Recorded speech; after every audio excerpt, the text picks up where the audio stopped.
Okay, so that we do not take away too much from this conversation that I have been anticipating for quite a while, I want to welcome everyone right now to our Learning and Development panel. Feel free to post comments in the chat box and questions for our panelists in the Q&A. This session will run until 9:45. Then we'll have a 15-minute break before our second block of sessions at 10 a.m. Please note, again, all session links are in the digital program in your email, and our chat moderators will drop them in this chat box right over here on the right as well. Without further ado, I'm privileged to invite to the floor Daisy Castro, Community Relations Specialist at Excite CU. Hello, everyone, and good morning, and sorry about the background noise. My name is Daisy Castro, and thank you all for turning out and supporting the Education Summit. I'm anxious today to hear the panelists discuss learning and development. I see that it's all about providing team members the opportunity to stretch their skill sets and push them out of their comfort zone, which is why I think my boss asked me to do this introduction today. All jokes aside, as someone who grew up in a small agricultural town of Gonzales, California, and became the first in my family to complete college, I appreciate all that you're doing to support education and workforce development. This work aligns well with my role at Excite. At Excite, we believe that everyone deserves a chance for a financially stronger future, and for most families, that will start with education. We also believe that every child should have a child savings account. Data shows that low-income children with just $500 in a college savings account are 4 times more likely to graduate than those without one. Obviously, it's not the $500 that makes a difference, but rather it provides the college mindset. It gives families the opportunity to start planning, and it sets expectations. At Excite, our Step Up Savings program is offered through partners like Silicon Valley Education Foundation and the Boys and Girls Club of Silicon Valley. Step Up Savings offers $25 annual matching deposits. The account earns 5% interest, and to get it all started, we open it with $50. We hope that this project can help lead a community discussion to promote the widespread adoption of children's savings accounts, similar to what is happening in cities like San Francisco and St. Louis and other cities across the country. We're also advocating, for financial literacy in the classroom. We work with platforms like NextGen Personal Finance and Bonsai to help teachers deliver training. And we also offer training directly to students in scholarship and internship programs like CalSOAP, Peninsula College Fund, and the county's Intern and Earn program. Lastly, we support all aspects of foster care with an emphasis on education and housing through the support of our partners like Pivotal, Raising and Bar, and Child Advocates. Again, thank you, and I appreciate all of you. And now to hear from the real experts, I will hand it over to Global HR Leader Jenny Dearborn.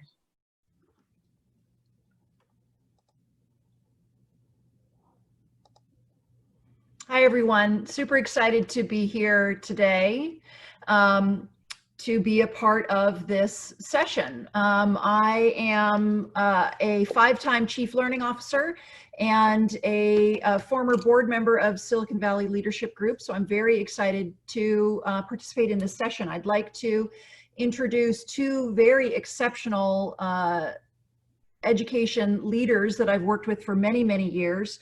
Kelly Ryder, who is the Chief Learning Officer at PTC based in Boston, and Lauren Fernandez, who is the Chief Learning Officer at Flexport. So let's go ahead and get started.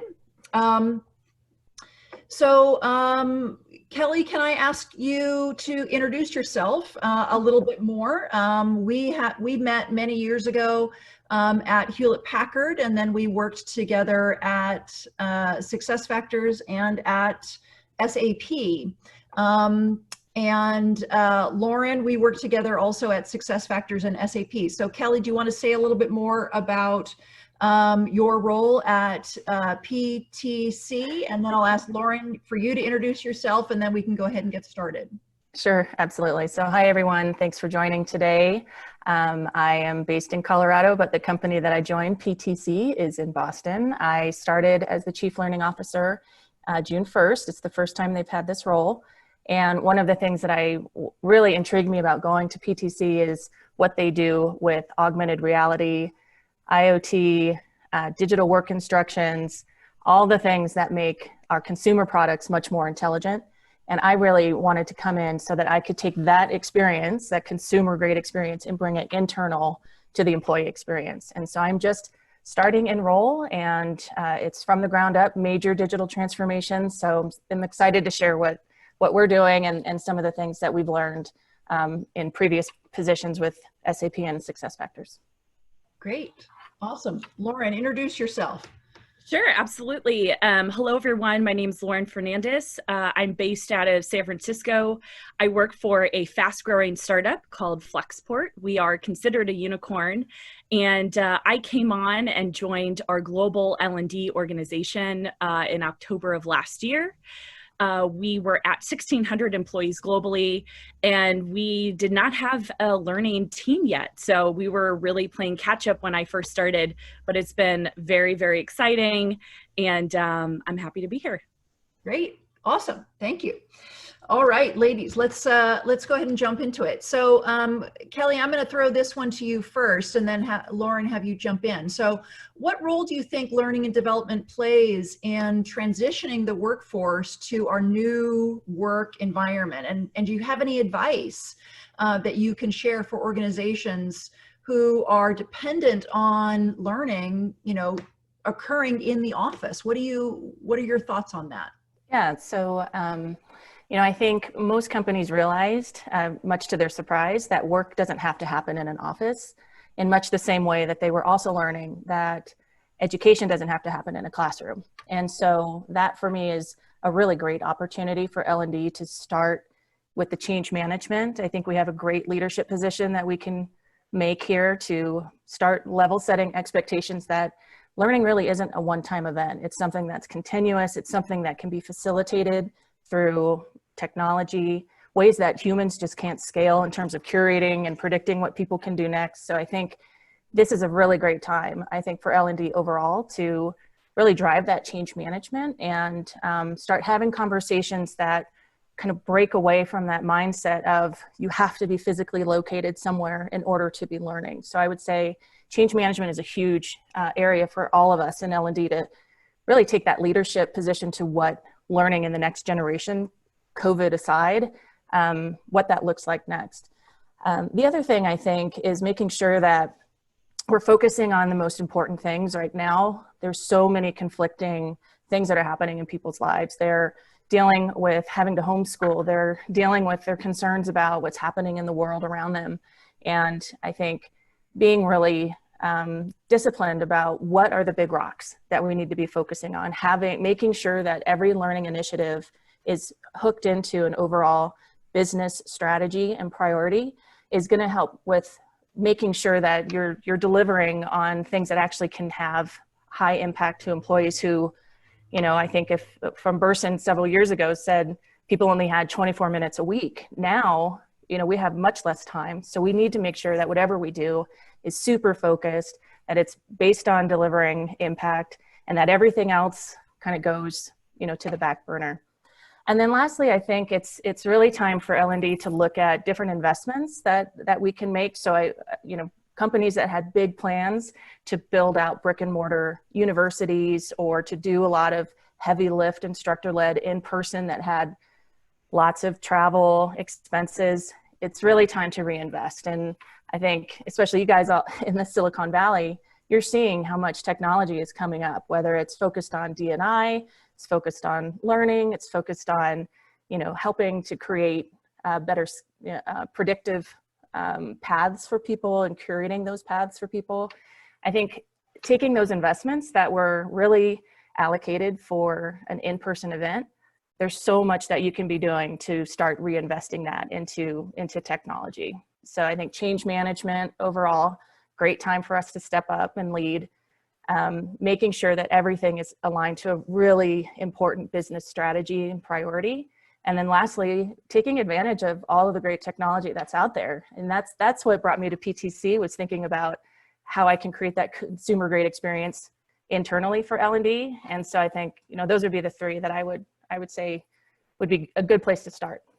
Yeah, I like how what you're saying, it reinforces sort of a bigger global trend that we had, where there was sort of the haves and the have-nots in society. We would say people who have great jobs, people that don't have great jobs, people who have access to fantastic learning experiences in a corporate environment, and then people who are in a corporate environment that don't have access to those great learning experiences. So if you are in a headquarters of a company, you are going to have a better opportunity to learn than people who are in the satellite offices of that company or in the smaller sales offices of that company. And so it's this forcing of everybody home has forced this democratization of the learning experience within a corporate environment, which creates this great level playing field. And it's just so nice, and it's incredibly fun for us in human resources and in learning and development to be kind of on the forefront of driving that experience of equality and democracy across the learning and enablement within a corporation. Lauren, I'd love for you to add some color commentary and some stories from your own example. You've done some amazing things in your career. What role do you think L&D has in transitioning the workforce, in this new work environment? Any advice that you want to share for organizations? Sure, absolutely. So I came into Flexport in October of last year. As an end of year activity, we put together our budget for 2020. We did our team charter, our big global strategic plans and what we're going to do, had it all finalized. It was just beautiful, I bet. It was just beautiful. Totally planned out. We're all excited. Awesome. And then come March, what ends up happening is I will say it was a pretty insane couple of months for my L&D team. I was on a plane going to New York. We were going to be doing in-person leadership development, our very first in-person leadership development program at Flexport. We're very excited. And as I'm on the plane, our CEO Slacks me and says, tomorrow we'll be going remote. We are all closing down all of our offices. What is L&D going to do? Help us, save us, help us cure this pandemic. So needless to say, I got no off problem, the plane. says Lauren. She puts on her cape. Da, da, da. Ta-da, here comes Lauren. And so what we had in store, not only did we have the in-person leadership development program that we had planned out, but we also do an amazing onboarding program. It's a 1-week Flexport Academy experience where all of these new hires come to our headquarters in San Francisco. They get to meet all of our executives in person, and it's such a great opportunity and intro to Flexport. So all of that got flipped on its head, completely upside down. So just in a couple of days, we had to take our onboarding in-person experience, make it virtual, and really still create this excitement for new hires to still join us, even though you're in your pajamas at home meeting the CEO over Zoom. And then for leadership development programs, this was such a big need for Flexport. We have over 400 managers. A lot of these managers are first-time managers, and we really, really needed to develop their leadership skills as quickly as possible. So what we ended up doing was we took our 2-day leadership development program, and we made it a flipped classroom. So meaning that what we had all of our attendees do was we created a 5-week extensive learning experience for them. They met once a week in their cohorts. We provided them pre-work before every session, work that they had to do. And this was our opportunity to really shine as L&D. We can roll with the punches. We can adapt. We can leverage the technology and our skill set and take a similar experience that we would have done in person and now transfer it into this virtual environment.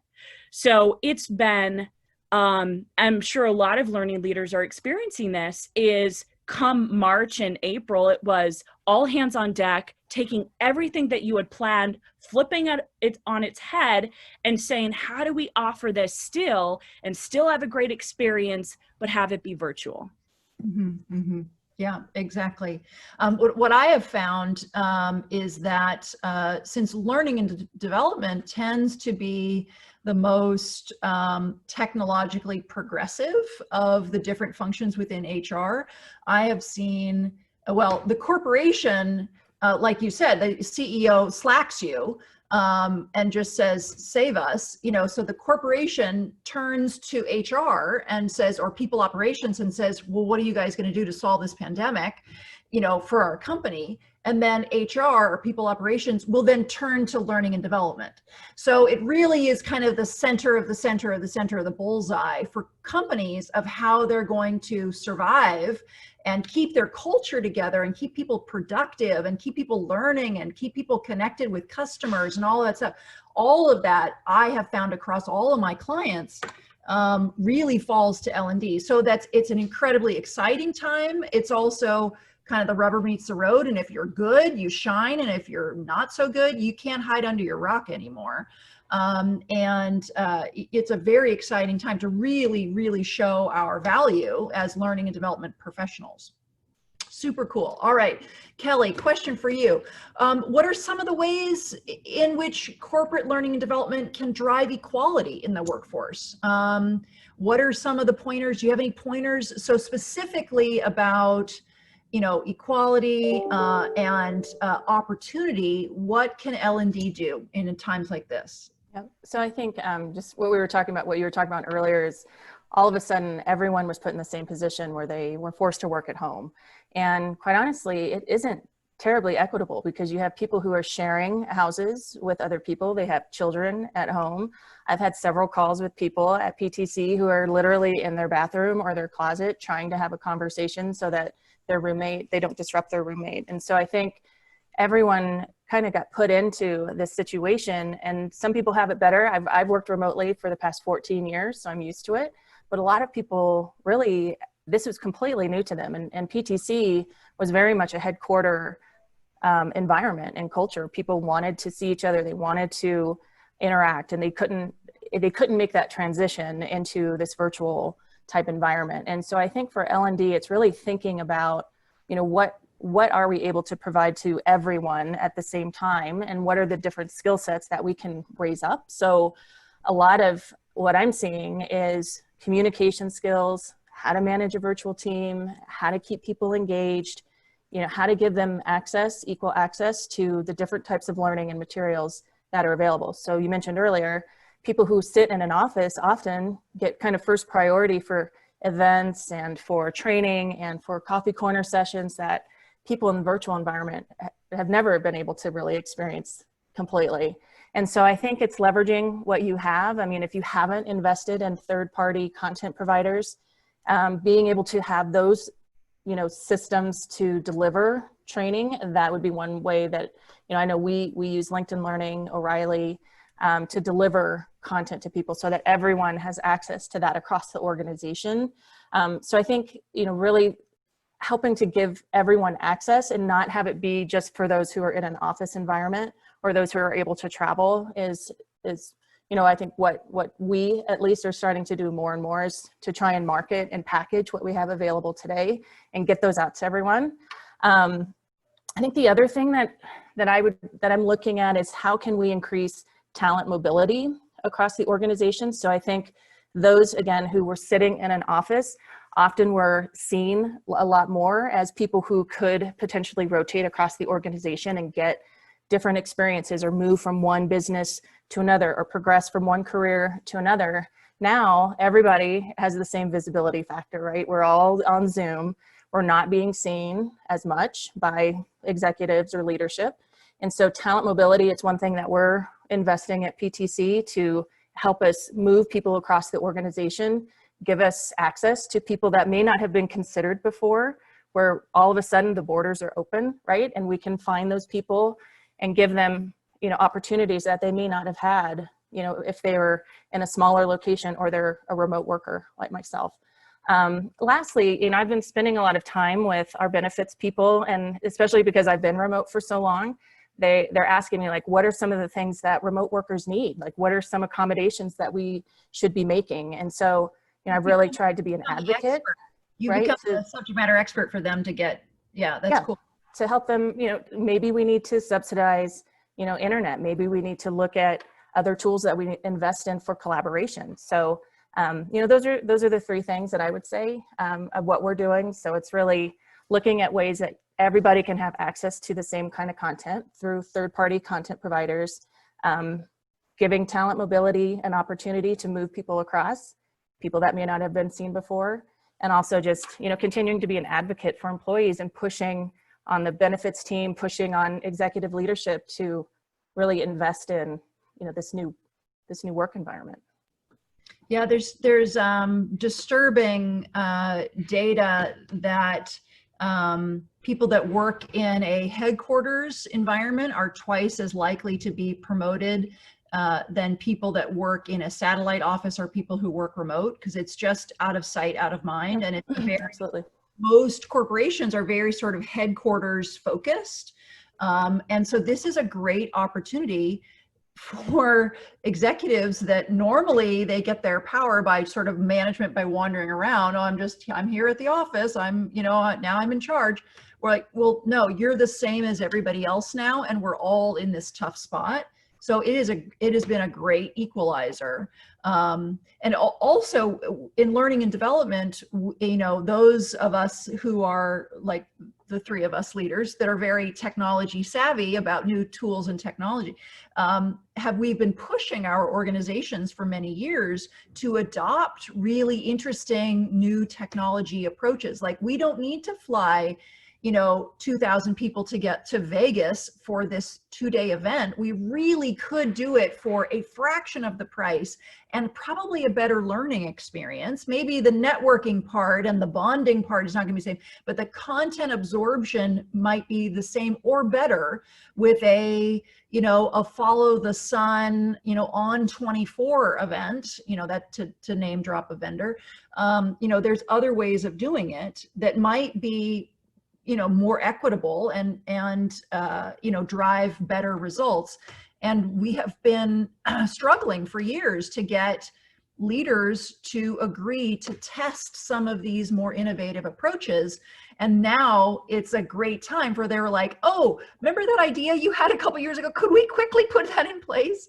So we've been struggling to get leaders to be comfortable with this. And it's been, one of the benefits of this crazy time is that most corporations are like, oh, this is actually fine. We're fine. We can all work remote. This is not so bad. So Lauren, I'd love for you to add some color commentary or story to sort of flesh out what you're doing at Flexport, or from your experience, what are some of the ways that corporate L&D can really drive equity in the workforce? Any pointers for us?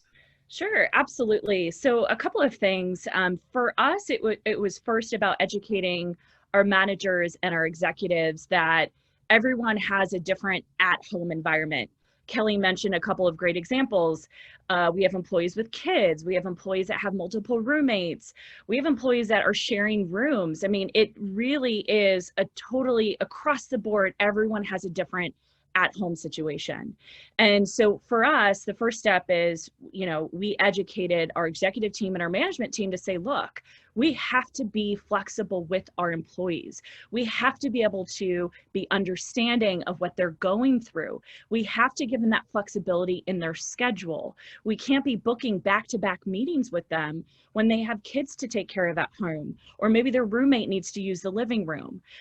So that was one of the biggest things, is first educating our executive team and our management teams as well. In April, we launched LinkedIn Learning for every single employee across Flexport, and really encouraging our employees, this is such an amazing opportunity to upskill yourself and to learn. And we also encouraged each of our executives to encourage each of their orgs to take time to learn. We're not in the office together. Maybe we have virtual meetings back to back, but we also have a lot of time in our schedule to also upskill ourselves.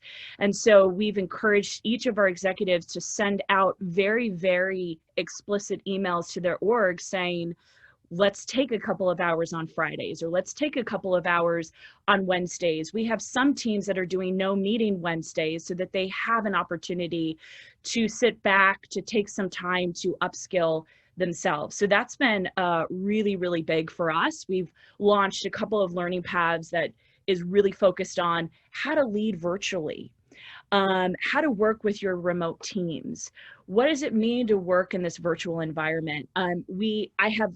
I work for a company that we have a very young employee base. And so, you know, Kelly, you've been working remotely for a long time, but a lot of the employees that are at Flexport, this is their first job out of college. So it's changing the expectation as well for them of what it looks like to work in this remote environment. So we launched LinkedIn Learning for everybody. We really focused on education. And the biggest thing is we looked at our last Culture AMP pulse survey, and we looked at engagement scores. And a lot of what our employees were saying is they don't feel like there's a big focus on career development and a really big focus on them, even though we're in this remote environment, focusing on that. So what we just launched is a platform called Bravely.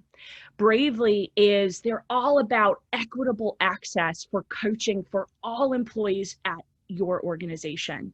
So earlier this year, before the global pandemic hit, we were offering BetterUp coaching, but BetterUp coaching's model is a little bit different, and we really focused on a very, very select group of people.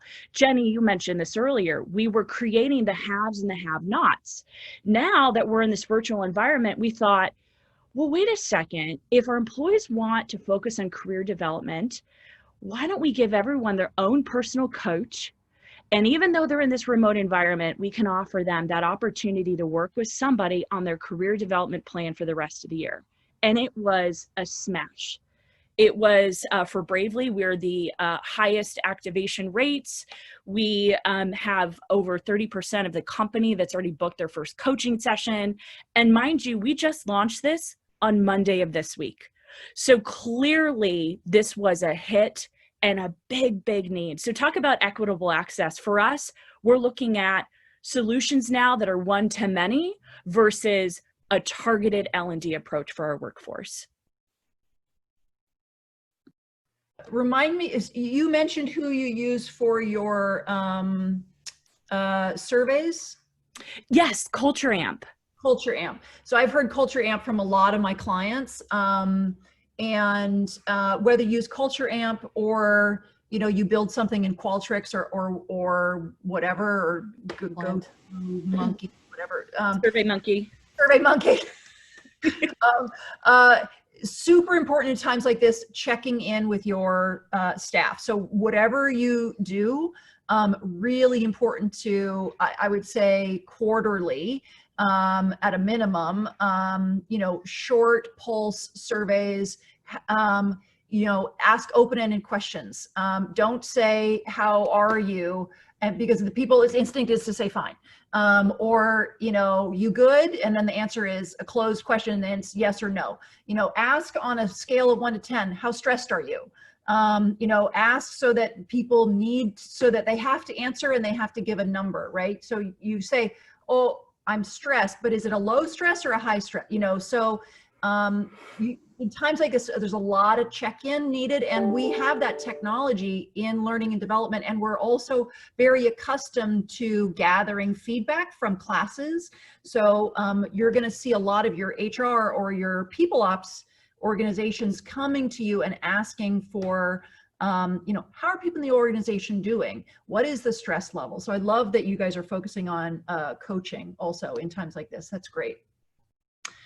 Kelly, how can employees feel like they're included and that they belong when we're physically distant? How can learning and development help? So we talked about how L&D helps with equity, but how can L&D help with inclusion and belonging when we're so disconnected? What are you currently doing? And I'll answer this one pretty quickly so we leave time for Lauren and questions.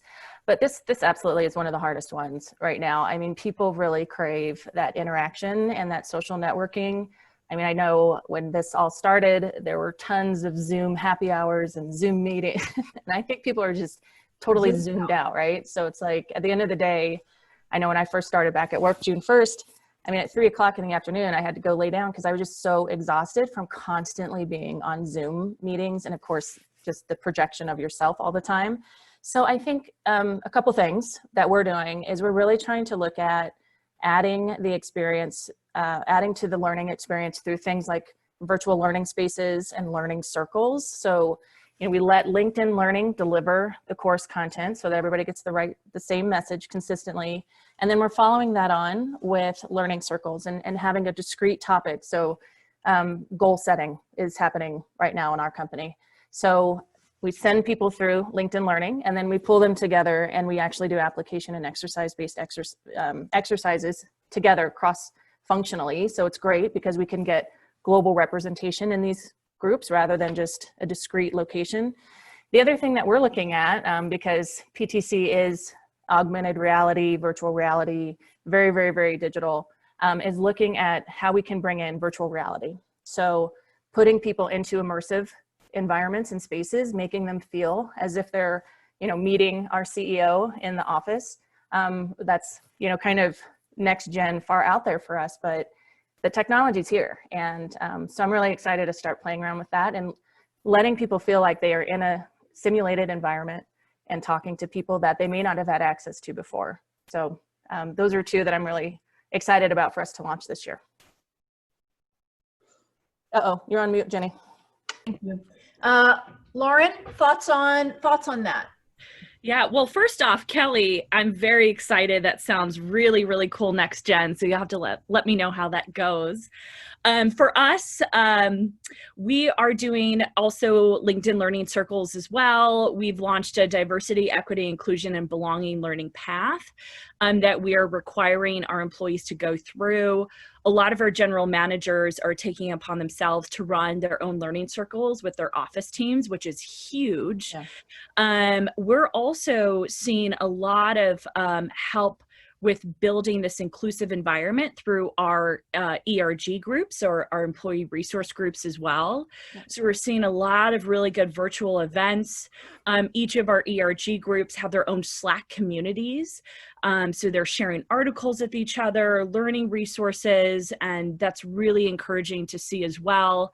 And in addition, on the L&D side, we've also helped advise a lot of leaders and a lot of teams on how can you create that inclusive environment in a session that you're running for your team, a team meeting. So we are the advisors of creating that virtual experience so that everyone feels included and like they belong at Flexport. Very cool.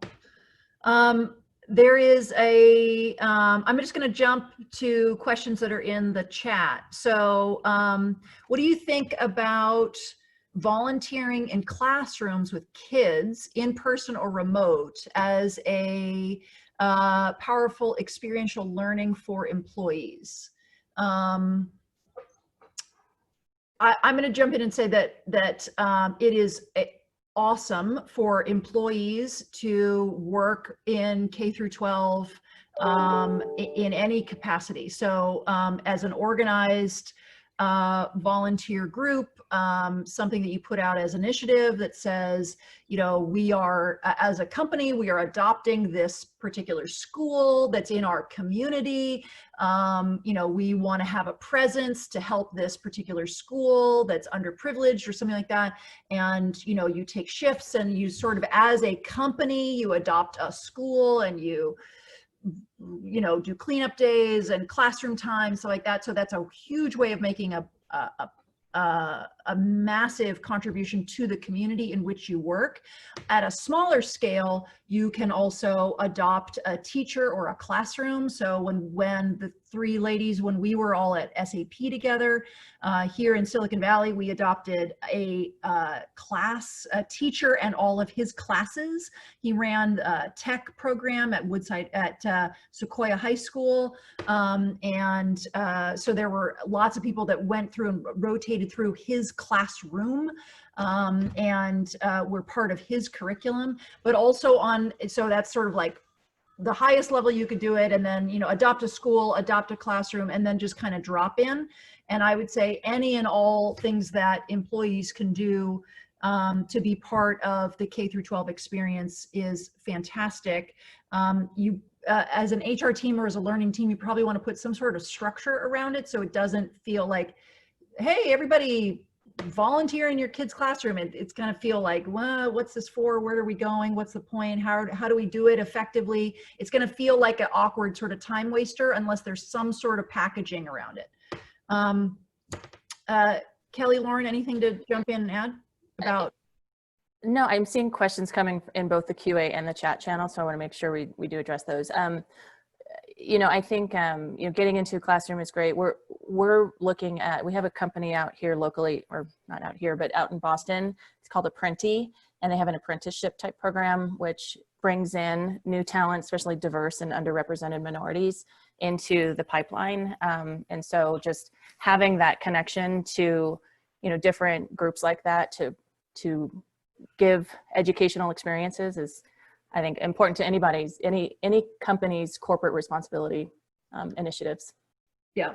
Another question in the chat: what role can mentorship and sponsorship play in learning and development? So what can L&D do in alignment with mentorship or sponsorship? Ideas? We are, in September, we are launching our first mentorship program here at Flexport. It's been a really, really big request from our employees, especially in this virtual environment, to help them build their network across the organization, as well as help them build a skill set. So something that we are definitely going to be focused on. Absolutely. That's great. Same here. Yeah, great. So there's also really fantastic research from that goes back a long time from corporate learning development teams that mentors advance faster in their career in terms of progression of levels and promotion and salary increases than non-mentors. So mentees progress better than individual contributors that are not being mentored, but there's almost more in it for you to be a mentor. So probably one of the best things that you can do for your career in terms of your progression and your promotion and salary increases is to volunteer to be a mentor. That's probably one of the best learning and development experiences you can sign up for. So when I've had leaders of different organizations come to me and say, I need, $10,000 to go take some fancy class on how to be an awesome leader, I'm like, the best thing that you can do for yourself is to help someone else, right? Instead of saying, what can you do for me? What can you sign me up for? I want to take a class. No, what you need to do is give. You need to give to somebody else, and that will develop you. So that's probably one of the best things that your leaders can do for their own professional development, is to mentor others. Yeah. Any other questions? Yeah, there was a question about how do you measure learning and development? Has it changed during the pandemic? And I think my response to that would be no, especially if you're focused on delivering business and individual performance impact. I think if you're measuring volume statistics like the number of classes and the number of completions, that's not the right measure, right? You should always, no matter what's happening in the world, you should still be focused on business impact and performance impact. Yeah.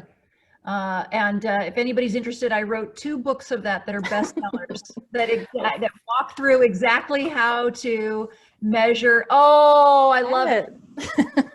Let's right next to me. Up there. Wait, that was too fast. You got to put it up there.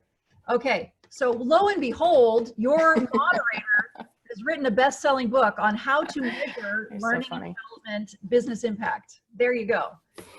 The bestseller in 2015. Oh, there you go. Data Driven by Jenny Dearborn. There you go. Any other questions? Yeah, there's another question from Paul. It says, I find myself wondering about the connections between L&D and more intentional volunteer learning experiences provided by CSR type groups. Acknowledging COVID is such a crazy wrinkle, looking for larger trends, sensing, hoping that equity and inclusion emphasis has impacted business priorities closer to the dual bottom line environment. Yeah. So I don't know if there was a question or maybe a statement. Yeah, so there's great research that says the more you give, the more you volunteer, the more you help others, directly equates to the happier you are and the more you grow and learn. So in times of crisis, so some of the best things that you can do, instead of freezing and saying, someone give me something to me, L&D, what are you going to give to me? In times of crisis, the best thing learning and development can do is organize people to give to others, give to your community, give to other people in your company, give to, you know, some sort of service. That is the best thing to do for mental health and also for your ability to learn and grow as a leader.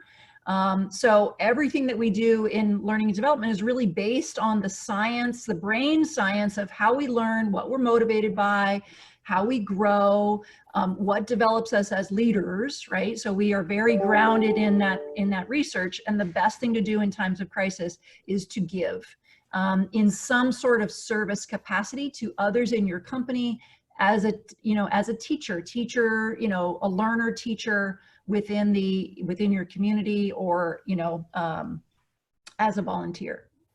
Jenny, what an amazing note to end on. Thank you so much.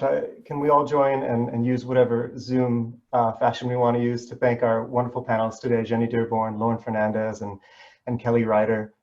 It was as engaging a discussion as I anticipated it would be. Please know that our panelists have generously offered to stick around for the networking session after our closing keynote from 11:15 to 12, and you have that link in your program. At this point, we're going to allow you to escape Zoom for a few minutes, eat some cold pizza, maybe watch an incredibly short movie, whatever you need to do. But please join us again for the breakout session of your choice in exactly 13 minutes at 10 a.m. Thank you, everyone.